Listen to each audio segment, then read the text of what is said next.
കോട്ടയം കുഞ്ചേച്ച ഈ ഇതിലൊരു ഡയലോഗ് പറയും പോലെ അതിൽ ആശൻ ചതിച്ചാച്ചെന്ന് പറയും പോലെ അതിൽ ആ സീനിൽ നല്ല ബാബുച്ചേട്ടൻ എനിക്ക് തന്നൊരു നല്ലൊരു വേഷം, സുരേഷ് ബാബുച്ചേട്ടൻ തന്നൊരു നല്ലൊരു വേഷമായിരുന്നു കോട്ടയം കുഞ്ഞച്ചനിൽ. വിത്ത് മമ്മൂക്കയുടെ കൂടെ തന്നെയാണ് ഇരുന്ന വേഷം. പക്ഷേ അതിൻ്റെ ആ സീനിൻ്റെ ഓർഡർ വന്നപ്പോൾ അതിൻ്റെ ഒരു പഞ്ച് ഇല്ലാത്തതുകൊണ്ട് ആ സീനേ എടുത്ത്. ആ സീൻ എന്തായിരിക്കും? സീനെന്ന് വെച്ചാൽ മമ്മൂക്ക ജയിലിൽ നിന്ന് ഇറങ്ങിയിട്ട് നേരെ വരുന്ന ഒരു ചായക്കടയിലാണ്.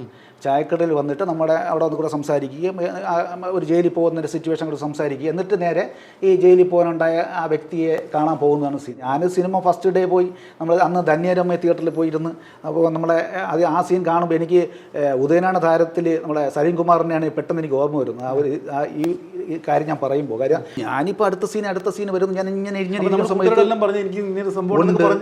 പറഞ്ഞു എനിക്കത് അതുകൊണ്ട് എനിക്ക് ഈ സീൻ ഇപ്പോൾ അടുത്ത സീൻ ഇപ്പം ജയിലിൽ പോയി അടുത്ത സീൻ എൻ്റെ സീൻ തന്നെയാണെന്ന് പറഞ്ഞ് അങ്ങനെ ഇരിക്കുന്ന സമയത്തല്ലേ സീനില്ല.